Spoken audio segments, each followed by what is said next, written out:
Bom dia a todos, na graça e na paz, nosso Senhor e Salvador Jesus Cristo. Amém. É sempre muito bom, uma grata satisfação estar aqui com os irmãos, especialmente nesse domingo pela manhã, para compartilharmos, estudarmos e aplicarmos um pouco mais a palavra do nosso Deus ao nosso coração e às nossas vidas. E me sinto muito honrado, porque eu fui seminarista nessa igreja quando eu tinha, claro, bem menos peso do que eu tenho hoje, alguns anos atrás. E depois sendo pastor dessa igreja e podendo eventualmente voltar aqui e rever muitos dos irmãos que carinhosamente sempre me receberam nessa igreja. E fico feliz por ver uma igreja que está crescendo cada vez mais. Quero cumprimentar também aqueles que nos assistem pela internet, que Deus possa abençoá-los também. Para tratar do tema da comunhão, pensando nos frutos que essa comunhão gera na vida da igreja, eu gostaria de pedir a você que abra sua Bíblia na carta de Paulo aos Filipenses, capítulo 2, verso 1 ao verso 4. Filipenses 2, verso 1 até o verso de número 4.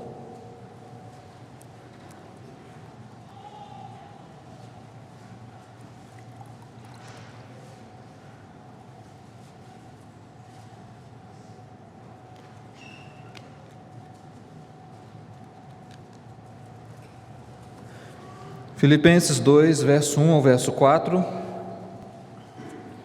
Assim nos diz o apóstolo Paulo. Eu vou fazer a leitura, por favor acompanhe na sua Bíblia e mantenha a sua Bíblia aberta até o final dessa classe única, pois precisaremos ler alguns outros versículos. Filipenses 2, verso 1 a 4, assim nos afirma o apóstolo Paulo: se há, pois, alguma exortação em Cristo, alguma consolação de amor, há alguma comunhão do Espírito, se há entranhados afetos e misericórdias, completai a minha alegria, de modo que penseis a mesma coisa, tenhais o mesmo amor, sejais unidos de alma, tendo o mesmo sentimento. Nada façais por partidarismo ou vanglória, mas por humildade, considerando cada um os outros superiores a si mesmo. Não tenha cada um em vista o que é propriamente seu, senão também cada qual o que era dos outros. Vamos orar? Te bendizemos, Pai, pela Tua palavra, que é viva, eficaz, suficiente, inspirada, inerrante, a nossa luz para a nossa fé e a nossa prática. E que essa palavra que nos ensina a respeito das Tuas riquezas, ó Deus, da profundidade da Tua sabedoria, que essa palavra possa nos instruir nesta manhã.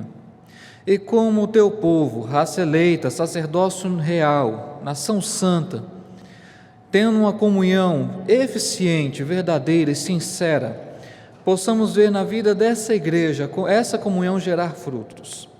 E que nós individualmente, ó Deus, possamos nos empenhar, habilitados e capacitados pelo teu Espírito, possamos nos empenhar para contribuirmos para a unidade dessa igreja, tendo a comunhão do Espírito. Uma vez que temos um só Deus e Pai, uma só fé, um só Senhor, um só batismo, que nós te pedimos, ó Deus, acrescenta-nos, ó Pai, a comunhão. Que a Tua palavra, que a Tua graça, operando em nossos corações, possam nos conduzir, ó Deus, a uma comunhão que seja mais intensa, verdadeira. Para que, ó Deus, essa comunhão possa nos habilitar e nos dar condições de lutarmos em face de tribulações. Para que essa unidade na vida do Teu povo possa ser uma unidade da luta pela fé do Evangelho. Ó Deus, que a primeira igreja presbiteriana de Goiânia, entre as suas marcas, entre as suas características distintivas, tenha como a comunhão uma das suas fortes qualidades. Abençoa-nos, ó Pai, para que essa comunhão e essa convivência que temos uns com os outros possa ser proveitosa, possa ser, Deus, frutífera. Abençoa-nos, ó Pai, nesta manhã e conduza-nos na meditação deste texto. É o que nós te pedimos e te rogamos, ó Pai, em nome de Cristo Jesus. Amém. Ponderar sobre comunhão é sempre um assunto pertinente na vida da igreja. E explico por quê. Porque, infelizmente, dada a realidade do contexto, muitas vezes eclesiástico, evangélico dos nossos dias, há uma superficialidade relacional, em que as pessoas se sentem muito confortáveis ou à vontade em se manterem em uma relação tênue, formal, nominal, com a igreja e com os irmãos, com os trabalhos da igreja, até mesmo tentam fazer isso com o reino de Deus. Além disso, esse formalismo, este nominalismo é muito presente no fato de que as pessoas se sentem, acham que basta simplesmente você pertencer nominalmente a uma igreja, eventualmente, quando dá, quando é possível, frequentar essa igreja, sem participar dos seus ministérios, sem ao menos participar dos sacramentos, ou seja, o batismo e a ceia. E isso nós vemos vida de famílias que têm condições e ficam durante meses sem sequer se preocuparem em participarem da ceia do Senhor. E, na verdade, o problema não está apenas nessas atitudes, mas o que está por trás, o que é subjacente a esse tipo de atitude muito comum nos nossos dias, que, na verdade, é um egoísmo, um individualismo muito forte, em que essas atitudes são pautadas numa vida de pessoas que elas estão preocupadas consigo mesmas, elas se voltam para si, e tão somente isso é suficiente para elas.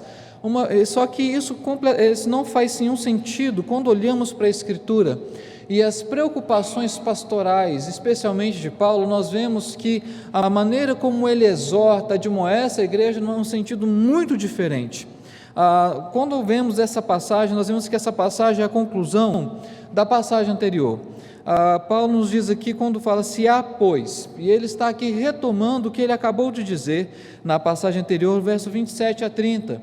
E nessa passagem, Filipenses 1, verso 27 a 30, Paulo já começa a sua parte exortativa da carta. E nessa parte, especialmente nesses versos, ele nos dá pelo menos duas exortações. A primeira exortação, verso 27, é: vivei acima de tudo por modo digno do Evangelho de Cristo.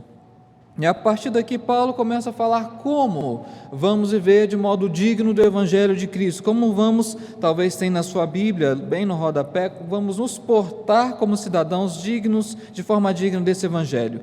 E ele começa então, a partir daqui, a usar algumas expressões que remetem à unidade, à unanimidade e à característica dessa igreja, que eles deveriam permanecer juntos. Note comigo, verso 27, que estáis firmes em um só Espírito, continuando, como uma só alma, lutando juntos pela fé evangélica. Paulo está preocupado com a unidade dessa igreja. E diante dessa preocupação, então, é que no capítulo 2, versos 1 a verso 4, ele vai falar da unidade não no sentido mais da luta pelo Evangelho, da luta dessa fé do Evangelho, mas aqui no capítulo 2, verso 1 a 4, Paulo já vai nos falar de uma unidade, de uma comunhão que tem a ver com esses relacionamentos dentro da igreja. E essa necessidade desses relacionamentos dentro da igreja, porque a igreja de Filipos é uma igreja que tinha muitas boas qualidades. Era uma igreja doutrinariamente, ao que tudo indica, muito forte.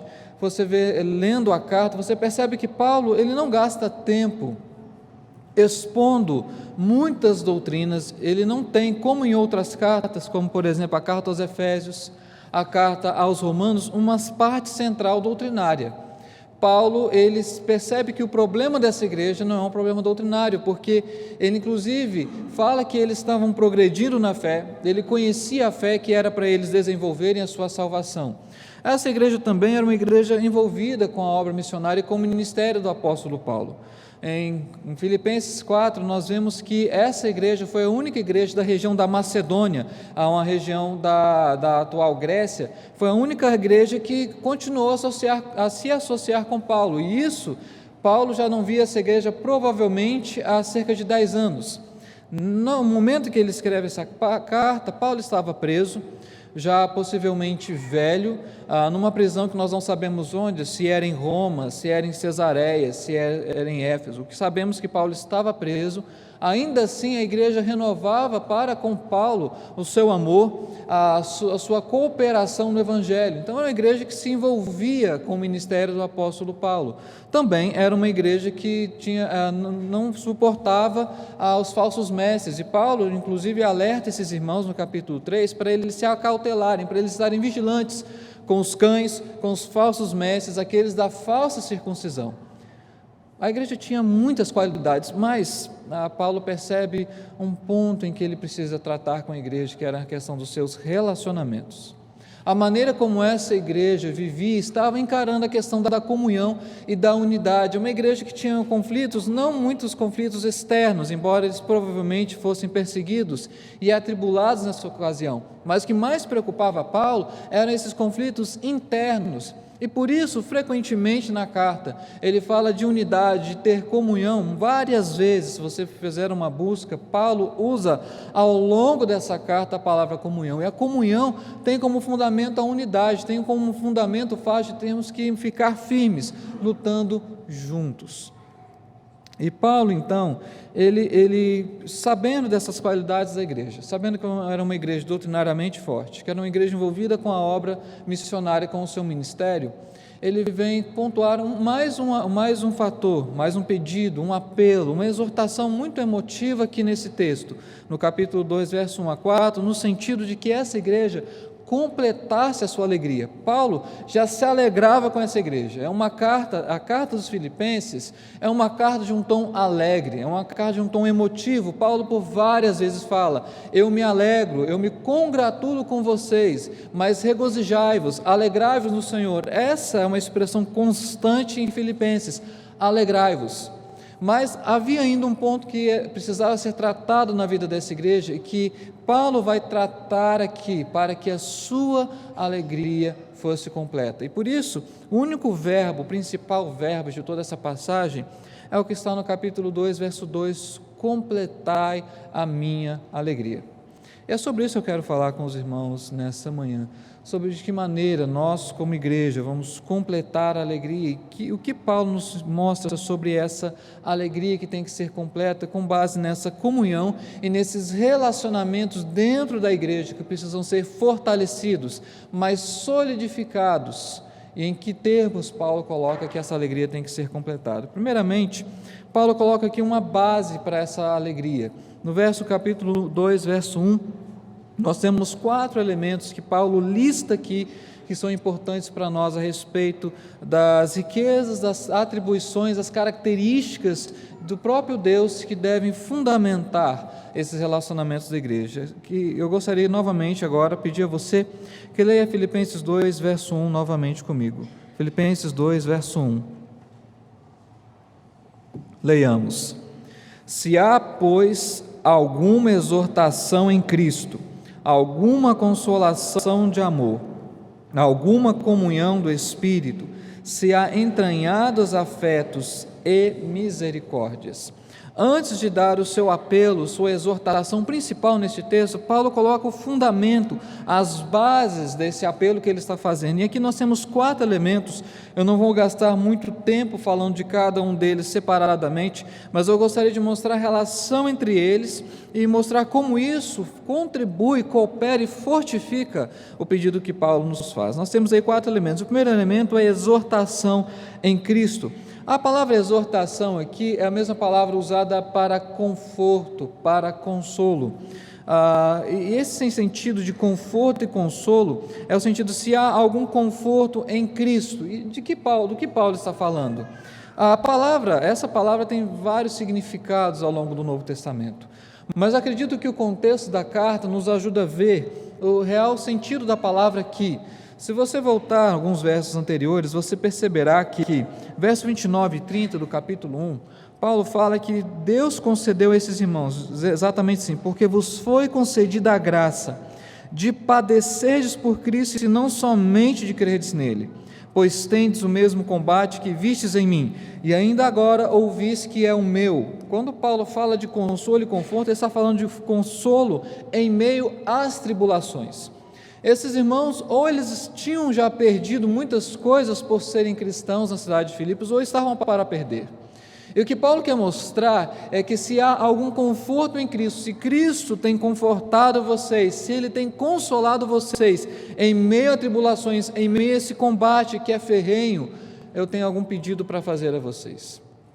Mas esse é apenas o primeiro elemento. O segundo elemento, se há alguma consolação de amor. Esses 2 elementos, a exortação em Cristo, consolação de amor, eles são complementares, porque quando ele fala de exortação em Cristo e fala de consolo e amor, são coisas que acontecem conjuntamente aqui. Há quem diz que, na verdade, o elemento principal é esse consolo e essa exortação em Cristo, e que a consolação de amor vem como um complemento, como um aspecto secundário a esse. O ponto de Paulo é mostrar que esses irmãos estavam experimentando, vivenciando em sua vida cristã, momentos em que Cristo os estava confortando, que Cristo os estava consolando de suas tribulações e suas dificuldades. O que ele quer mostrar é que esses irmãos receberam, pela graça de Deus e pela misericórdia dele, a oportunidade de serem conduzidos por Deus numa vida que não estava sendo muito fácil, muito simples para eles, pelo fato de serem cristãos. A cidade de Filipos era uma cidade, embora fosse uma cidade do território grego, era uma cidade completamente romanizada.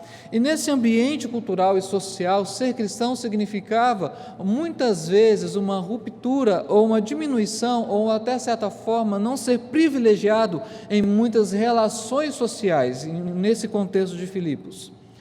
Poderia acontecer eventualmente de pessoas que aderissem e fossem convertidas à fé cristã, perderem muitos privilégios sociais em suas próprias profissões. É nesse sentido que Paulo diz que esses irmãos estão sendo consolados.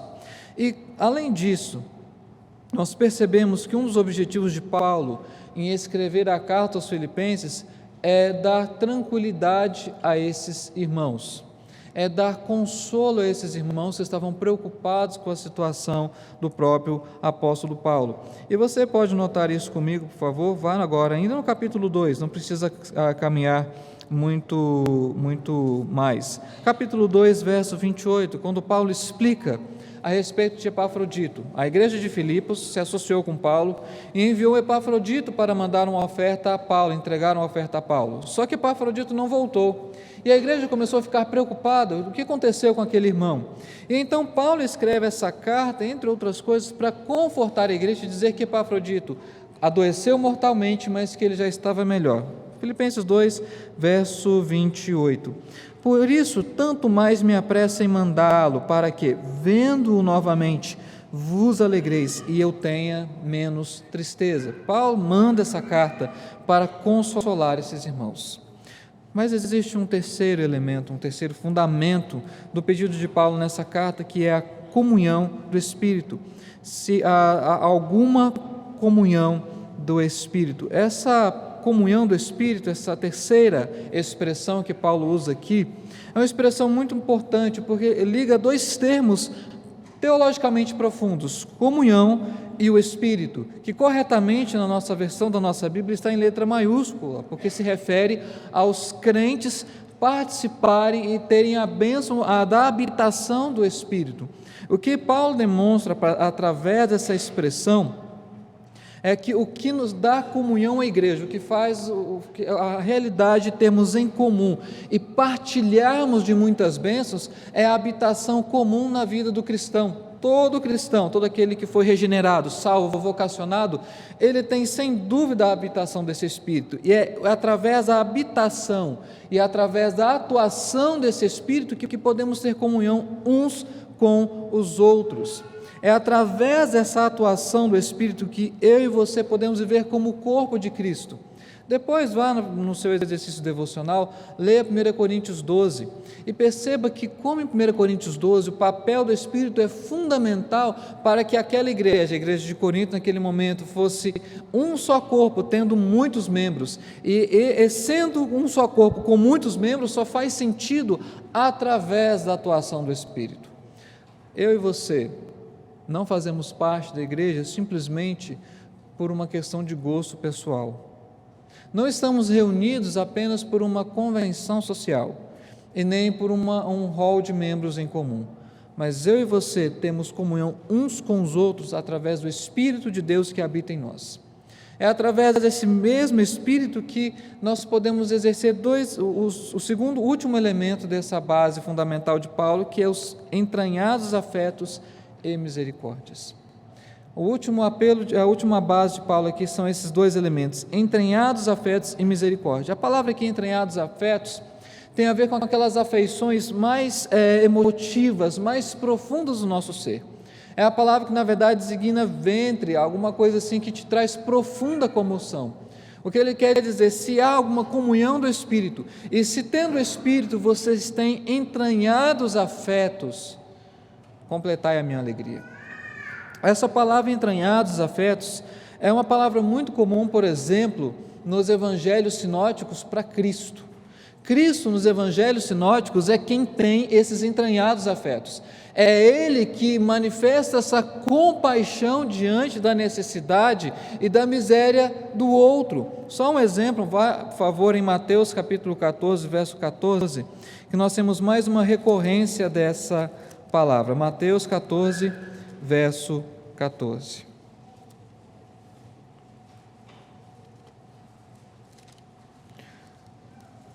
Mateus 14, verso 14, nos diz assim: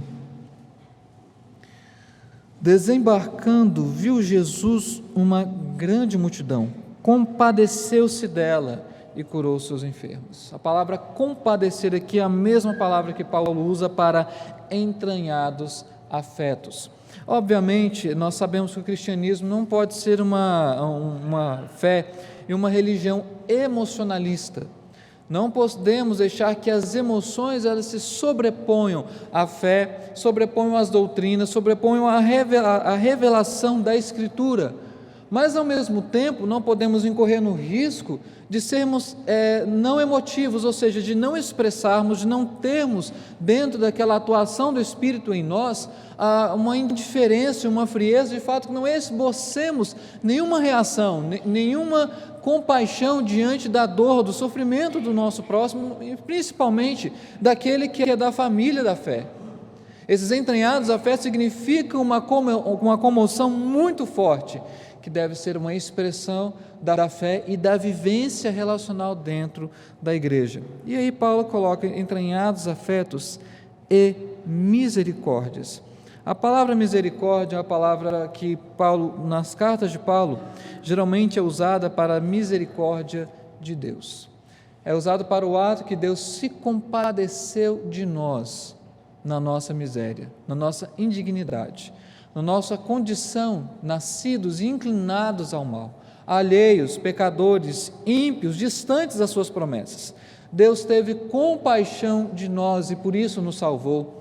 E Paulo, ele nessa carta expressa basicamente que ele compreende essa misericórdia de Deus a respeito da sua própria vida, porque ele era hebreu de hebreus, fariseu de fariseus, da tribo de Benjamim, zeloso, perseguidor da igreja, mas Deus o alcançou na sua misericórdia. E essa misericórdia não foi apenas a que Paulo experimentou e teve sobre sua vida, mas ele expressa de forma clara que os próprios filipenses foram alvos e objetos dessa misericórdia. Todos esses elementos que Paulo lista no verso 1 são elementos que eu e você, como cristãos, como parte da igreja, de alguma maneira, experimentamos e vivemos em nossa vida. Paulo lista esses elementos antes de fazer o seu pedido, porque eles são fundamento. Se essas coisas elas existem entre vocês, se eu posso fazer um pedido a vocês, completai a minha alegria. E embora eu e você tenhamos sido alvos de tantas riquezas, tantas bênçãos de Deus, às vezes a nossa postura reflete mais a indiferença e a apatia que, em tese, não deveriam ser mais comuns naqueles que não conhecem o sacrifício de Cristo, daqueles que não foram alvos da obra salvífica do nosso Salvador e desconhecem o amor dele. Infelizmente, existem maus sinais disso na vida da igreja, da não prática, exercício dessas riquezas, dessas bondades, de misericórdia de Deus sobre nós. Por exemplo, a impaciência e a falta de tato com aqueles que são novos na fé, e que talvez, ou até mesmo aqueles que ainda têm dificuldades para compreender um elemento ou outro da doutrina da fé cristã. Esse tipo de falta de paciência e falta de cuidado com os novos na fé evidencia a falta de gratidão para com Deus, porque nós também fomos alcançados pela sua graça. E paulatinamente fomos como que quebrantados pelo seu amor, constrangidos, apertados por todos os lados, e passamos a conhecer melhor a fé que Ele nos deu. Mas não é apenas isso. É muito comum a atitude de se manter frio diante da dor, do luto, da perda, do sofrimento de um irmão ou de uma família da fé. não chorar com os que choram, não se alegrar com os que se alegram, mas ao contrário disso, invejar o sucesso de um irmão ou uma irmã, se contentar com o infortúnio do próximo, são atitudes que, infelizmente, ainda persistem entre nós. Mas podemos prosseguir nessa avaliação, tratar com menos honra aquele que nós achamos que tem menos condições, expor a vida de um irmão na fé de forma fria, frívola, num local errado para as pessoas erradas, mediante comentários indevidos, fofocas, sinalizam que professamos na teoria, mas negamos na prática o que recebemos de forma graciosa, sendo completamente indignos da salvação que Deus nos outorgou. Nós temos que em nossa prática, em nossos relacionamentos, expressarmos a consolação de Cristo, a consolação do amor, a comunhão do Espírito, ternos afetos e misericórdias. É isso que deve nos identificar nos relacionamentos dentro da igreja, e é isso que faz com que sejamos lembrados como pessoas que conheceram o amor de Cristo e agora compartilham desse amor. Algum tempo atrás, estava usando um serviço de transporte muito comum nos nossos dias. Não vou mencionar o nome para não fazer propaganda, mas enfim. E o motorista, a gente começou a conversar, eu não me lembro o porquê chegamos a esse ponto, esse assunto. Ele era cristão, um membro da Igreja Batista. E aí eu me apresentei, disse que eu sou presbiteriano, sou pastor presbiteriano, e ele falou: olha, eu convivi muitos anos da minha vida com um homem que era da presbiteriana. Eu sou piloto de avião e num determinado momento, para ter uma licença, eu tive que fazer uma prova difícil e também cara, e essa prova era em Brasília. E ao compartilhar com esse irmão que eu ia fazer essa prova, ele falou: não, mas eu vou com você fazer essa prova. E esse irmão da Igreja Batista estava num momento da vida dele muito difícil, sem muitas condições, mas ele tinha que fazer essa prova. Fez a prova, foi aprovado, teve que pagar o combustível da aeronave para fazer a prova.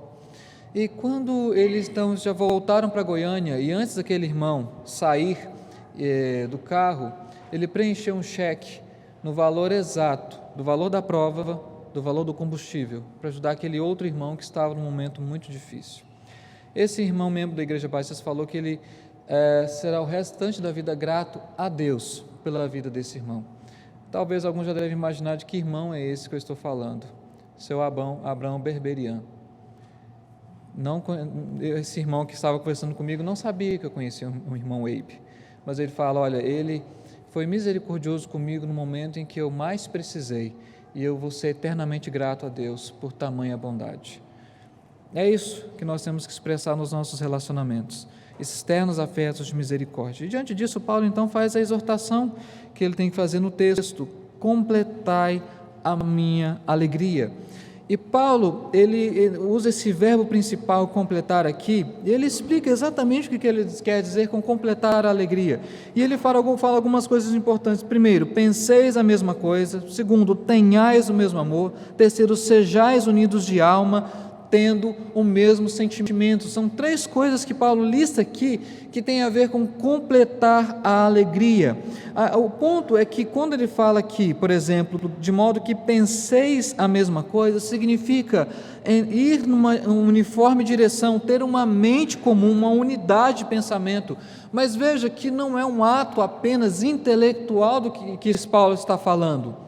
Pensar a mesma coisa, na verdade, a palavra que ele usa aqui tem a ver com disposição, tem a ver com vontade. Ou seja, não posso dizer que eu tenho comunhão, que eu penso a mesma coisa que o meu irmão, se eu não tenho a mínima disposição de ir em direção a ele e olhar para a sua necessidade antes da minha própria necessidade.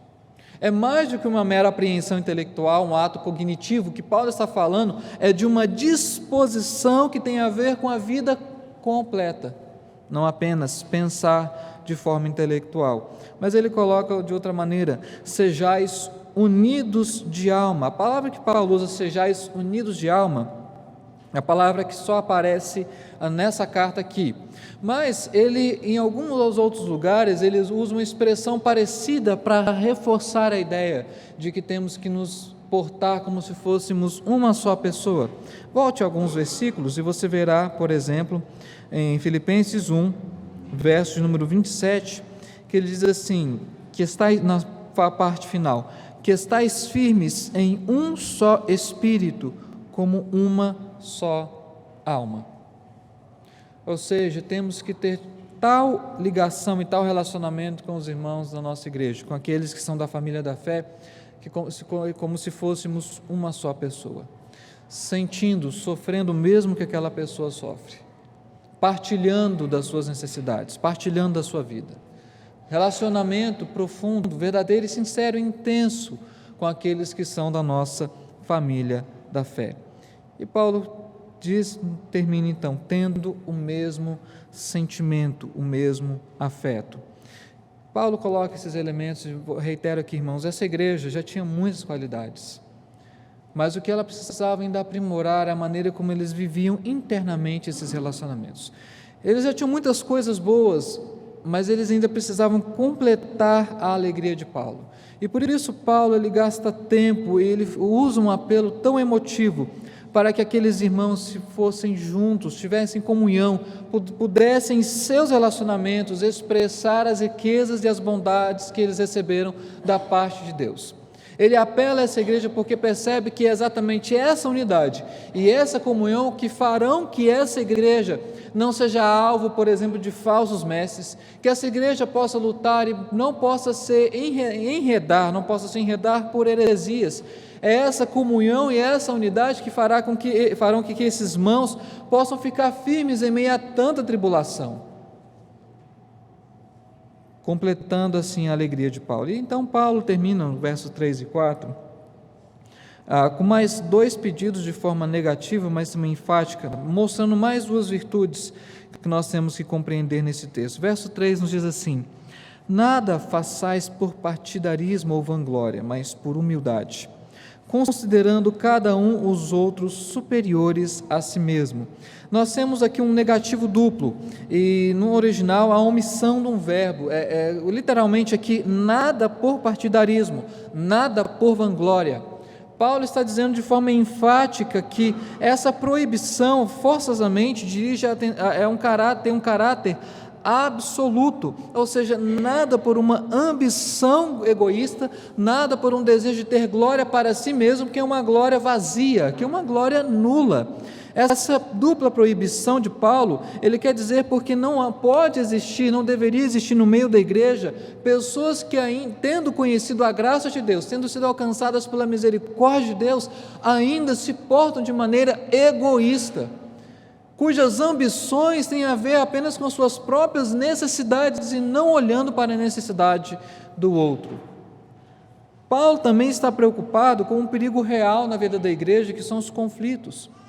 E tanto é que, se você for ao capítulo 4, vá lá comigo, ele pede no capítulo 4, verso 2, a duas irmãs, Evódia e Sintique, que pensem concordemente no Senhor. Diz assim: rogo, capítulo 4, verso 2, rogo a Evódia e rogo a Sintique, que pensem concordemente no Senhor.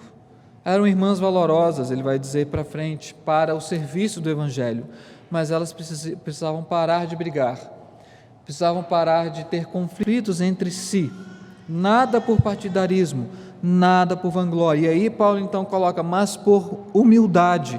A palavra humilde, ela aparece frequentemente nesse texto. Se você notar no capítulo 2, versos 5 a 11, essa palavra também aparece no sentido de que Cristo se humilhou, ele se tornou obediente, verso 8, até a morte de cruz. O que significa neste texto humildade? Ele explica, considerando cada um os outros superiores a si mesmo. A palavra aqui, considerar, significa entender o outro como melhor ou como mais urgente, mais prioritário do que a mim mesmo. Na verdade, o que essa atitude de humildade tem por trás, como pressuposição, é a nossa indignidade. É o fato de que eu e você somos indignos da graça de Deus. Nós não tínhamos qualquer mérito para Deus ser favorável a nós. E Deus assim foi propício a nós. E é por isso que sempre nós vamos considerar ter os outros superiores ou mais urgentes, mais necessitados do que nós mesmos. A ideia é nós temos que ter uma prontidão em regozijarmos na vida do próximo, em assisti-lo na alegria dele, tendo compaixão no seu sofrimento. É isso que ele quer dizer com humildade, essa humildade que para Paulo é uma virtude, que é uma característica cristã no sentido de que primeiramente foi demonstrada por Cristo e que agora os seus discípulos, eles espelham essa atitude. Essa humildade não era uma virtude no contexto da cidade de Filipos. Considerar o outro superior a si mesmo, mas ele reverte essa não virtude em virtude nesse texto, dizendo que essa característica tem que permear a forma como nós vemos o próximo, a humildade, considerando acima, à frente, até de mim mesmo. Mas Paulo termina no verso número 4: não tenha cada um em vista o que é propriamente seu, senão também cada qual o que é dos outros. Este texto precisa ser muito bem explicado. Não é que o cristão não pode ter regozijo, sucesso, não é que ele está privado de usufruir bênçãos que Deus colocou ao seu lado. Não é esse o ponto. Mas a ideia do ponto 4, do verso 4, é mostrar que a necessidade do outro está à frente da minha própria necessidade. A ideia é assim: ao cuidar dos meus irmãos e a colocar as suas necessidades à frente das nossas próprias necessidades, é que nós vamos dessa maneira espelhar aquilo que Cristo fez por nós, porque Ele não levou em conta a sua glória e Ele se tornou homem assumindo a forma humana para morrer por nós. Ele poderia e era digno de ser tratado como rei, mas Ele resolveu ser tratado e se tornou servo por nós, ao nosso favor, em vista das nossas necessidades.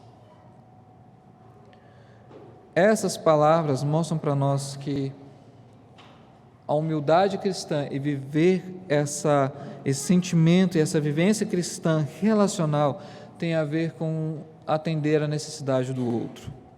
Mas, infelizmente, temos a capacidade de tornar bênçãos e coisas legítimas que Deus colocou em nossas vidas para darmos graças a Ele e rendermos glória, nós tornamos isso em ídolos que sobrepõem em nosso coração até mesmo o próprio Deus. E são várias coisas que são legítimas: a família, o casamento, os filhos, trabalho, descanso, todas essas coisas, elas são dádivas dadas por Deus da sua bondade. Contudo, volto aqui, qual o pecado que Paulo está querendo tratar na vida dessa igreja? É o pecado do egoísmo. O egoísmo se torna como que um imperador no coração humano. E aí as pessoas têm profunda dificuldade, por exemplo, em dispor de parte daquilo que Deus deu a elas para auxiliar aqueles que têm menos. É comum, mesmo em igrejas grandes, que aqueles que servem, aqueles que estão envolvidos nos ministérios, sejam por anos os mesmos, as mesmas pessoas, porque as outras, elas não estão dispostas a perder tempo, ou o seguinte, dispor de tempo, a desprender recursos, capacidade, talento, habilidade, para servir a igreja, para servir o reino. Pois muitos veem como uma sério empecilho a questão do tempo, a agenda. E com isso, talvez milhares e milhões de crentes se tornam crentes mimados, egoístas e melindrosos, porque põem acima de tudo, até mesmo de Deus, as suas próprias necessidades. Tem profunda dificuldade em olhar a necessidade do outro. Ter em vista o que é do outro significa se preocupar com a necessidade do outro. E Paulo está reforçando isso para essa igreja. E se você o notar bem, ele fala isso a respeito de Timóteo, Por favor, leia agora o capítulo 2, verso 19 até o verso de número 21. Paulo, recomendando Timóteo nessa carta, ele fala algo importante sobre Timóteo enquanto servo de Deus, enquanto ministro do Evangelho. Filipenses 2, verso 19 a 21. Espero, porém, no Senhor mandar-vos Timóteo o mais breve possível, a fim de que eu me sinta animado também, tendo conhecimento da vossa situação, porque a ninguém tenho de igual sentimento que sinceramente cuide dos vossos interesses, pois todos eles, falando dos falsos mestres, dos cães, da falsa circuncisão, buscam o que é seu próprio e não o que é de Cristo. A comunhão com a igreja, com o povo de Deus, tem que nos levar a olhar para a necessidade do outro, muitas vezes antes da nossa própria necessidade. Se não fazemos isso, pode ser um sintoma de que não compreendemos corretamente, que não assentamos em nosso coração a majestade, a profundidade e a riqueza da misericórdia de Deus. Se não temos condição de olharmos para o próximo, para o outro e ver a necessidade dele, significa que nós estamos talvez muito fechados e egoístas em nossa própria vida, preocupados com a nossa própria situação e não com as dos demais. Mas permita-me que terminar com mais um exemplo positivo. É muito comum nas igrejas do interior do país em que a arrecadação da igreja seja um tanto quanto sazonal, principalmente aquelas cidades que dependem economicamente e de forma majoritária da agricultura. A agricultura em muitos locais é sazonal. Tem um período do ano em que há maior circulação de capital, maior empregabilidade, e outros períodos que não. Uma dessas igrejas, geralmente o mês de maio, abril a junho era um mês de muito trabalho, de muita arrecadação, mas existiam meses de maior dificuldade dessa igreja. Mas nessa igreja havia um irmão que Deus abençoou de tal maneira que ele tinha muitas condições. Só que ele era aquele também que tinha um coração maior do que ele, extremamente solícito e disposto. Muitas das vezes, quando a igreja não tinha os recursos para arcar com seus próprios compromissos, esse irmão do seu próprio dinheiro, do seu próprio bolso, arcava com os compromissos. E não estava preocupado se ele iria receber ou não esse dinheiro de volta, porque ele sabia que Deus certamente estava vendo a sua atitude de fé e de compaixão. E certamente, irmãos, eu posso testemunhar que esse irmão não sentiu falta de nada. Ele colocava as necessidades da igreja, muitas vezes, à frente da sua própria necessidade. Irmãos como eu e como você, que simplesmente entenderam, viveram a misericórdia de Deus e resolveram praticar isso em seus relacionamentos com a igreja. E é por isso que eu e você temos que seguir a exortação de Paulo: completai a minha alegria.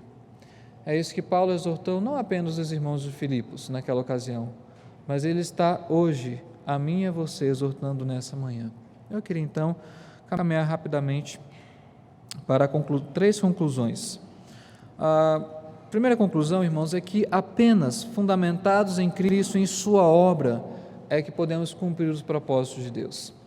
Esses elementos que Paulo lista são elementos da obra de Cristo ao nosso favor. Apenas com base nesses elementos é que nós poderemos cumprir tudo isso que Paulo está nos dizendo, compreendendo a consolação de Cristo, a consolação do amor e a comunhão do Espírito, e esses ternos afetos e misericórdia são imprescindíveis para que eu e você cumpramos os imperativos bíblicos. A segunda conclusão é apenas como povo de Deus, e entre o povo de Deus é que nós podemos desenvolver e devemos desenvolver essas virtudes cristãs: a humildade, a misericórdia, a mansidão, olhar para o próximo e amar o próximo como a nós mesmos. Uma vez fomos alvo e objeto do amor de Cristo, vivemos e expressarmos em termos práticos esse amor com aqueles que são da família da fé e outros que são os nossos próximos. E aqui nós vemos o que alguns chamam de uma tensão em Paulo,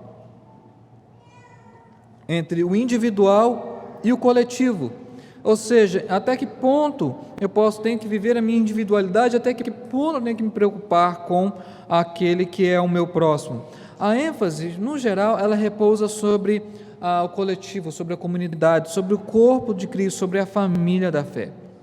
E é exatamente nessa família que nós cumprimos esse propósito. Nós não podemos viver a nossa vida individualizada, egoísta. Nós temos que olhar para o outro e nos definir muitas vezes a partir do outro, porque é como igreja, e é em igreja que nós desenvolvemos todos esses frutos, essas virtudes cristãs. Terceira conclusão, eu não vou ter tempo de tratar essa passagem do verso 5 a 11, fica por um outro momento, e eu acredito que esses textos são a mesma perícope, mas por questão de tempo vamos ficar até o verso 4. Eu acredito que o verso 5 a 11 são suficientes para nos mostrar que Cristo, o nosso Salvador, a quem devemos imitar, nos deu suficiente exemplo e razões para vivermos uns pelos outros em amor e humildade. Algumas rápidas aplicações para você. Primeira aplicação: se você tem que se preocupar com a necessidade do outro, uma das formas mais claras de se fazer isso é através da sua contribuição, como membro da igreja, com seu dízimo e sua oferta, que Deus usa de forma corretamente administrada para atender órfãos, para atender viúvas necessitados. Se você se preocupa e tem que se preocupar com a necessidade do outro, é repartir e compartilhar aquilo que não é seu, mas que pertence a Deus, e Ele, na sua graça, Ele te deu a oportunidade de ficar com pelo menos 90% daquilo que Ele te concedeu. É uma das primeiras formas como você tem de olhar para a necessidade do outro. Mas eu gostaria de aplicar mais. Acredito que alguns eventos e momentos da igreja, eles merecem muito maior atenção e consideração da igreja do que talvez tenham recebido. São momentos de luto, de perda. Eventualmente, na vida da igreja, temos irmãos que estão sofrendo, estão chorando, estão tristes porque perderam aqueles que eles amavam. Temos que nos importar mais com essas pessoas, com esses irmãos, procurar dar a eles conforto e consolo, não encarar isso como apenas uma tarefa pastoral e da liderança da igreja, mas você, como irmão, orar por eles, fazer uma visita, ligar, se preocupar, perguntar como está. Mesmo numa igreja grande, é possível nós termos uma comunhão que seja eficiente. Mas eu prossigo mais nessa aplicação. Creio que se preocupar e olhar para a necessidade do outro antes da nossa, muitas vezes implica também aquilo que foi falado na semana passada sobre oração. Qual foi a última vez que você, diante de Deus, gastou tempo, anotou, pegou a lista de enfermos que talvez saia publicado no boletim da igreja e orou por esses enfermos da igreja? Rogou a Deus a misericórdia sobre eles? Qual foi a última vez que você orou por alguém que foi disciplinado na vida da igreja? Por alguém que está passando um momento difícil? Nós importar com o próximo e amar o próximo significa orar por ele, ter uma vida de oração e de intercessão por essas pessoas. Fazendo assim, nós vamos aplicar ao que o texto está nos dizendo. Se fizermos isso, nós vamos fazer o que Paulo nos manda fazer: completai a minha alegria. Eu tenho muita gratidão a Deus a falar para a primeira igreja. Uma igreja doutrinariamente firme, uma igreja já há várias décadas envolvida e engajada na obra missionária, uma igreja que serve de referência para muitas coisas nessa região. Mas eu sei que toda igreja, com as suas limitações, sempre precisa ouvir falar um pouco mais de comunhão. E essa comunhão, ela tem que produzir em nós esses frutos, esses ternos afetos, essas misericórdias, nos envolvendo, colocando a necessidade do outro antes da nossa. É assim que nós vamos completar a alegria. Vamos orar? Te damos graças, ó Deus, porque fomos em Cristo alcançados pela Tua misericórdia.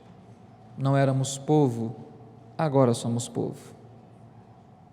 Éramos ímpios, distantes, alheios às promessas, mas agora fomos aproximados, feitos um só corpo em Cristo, com muitos membros, mas um só corpo, progredindo na fé do Evangelho, recebendo a comunhão do Espírito.